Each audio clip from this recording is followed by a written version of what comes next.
A driver police say was high on heroin hits and kills a local business owner as he's riding his bicycle.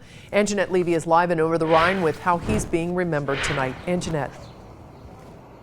Well, Cammie, Bill Rust and his wife Mary own the Candle Lab here on Vine Street. People have been stopping by here today to offer their condolences. Bill Rust was riding his bike last night in Anderson Township when he was hit and killed. Employees found out about his passing this morning. It's been a sad day at the Candle Lab. Bill Rust's employees say he fell in love with the idea of the shop after visiting a similar one with his daughter. They say they couldn't have asked for a better boss. He was really great. He was always really fun to be around. He was really funny. He had a zest for life. Every time he came in, everyone could feel his presence, yeah.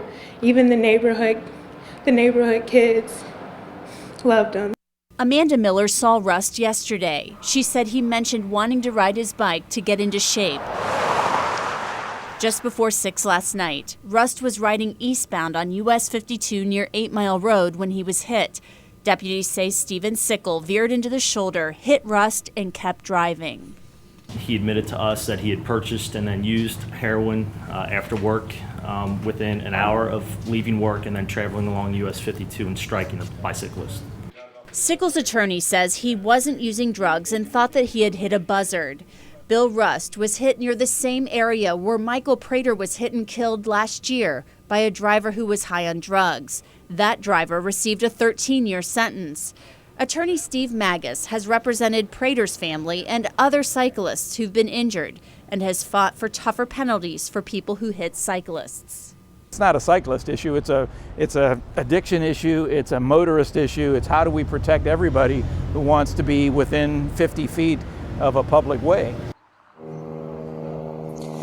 People in the cycling community also knew Bill Rust. He lived in Anderson Township, a few miles away from where he was hit and killed. His wife Mary told me today that he knew no strangers and that everyone loved him.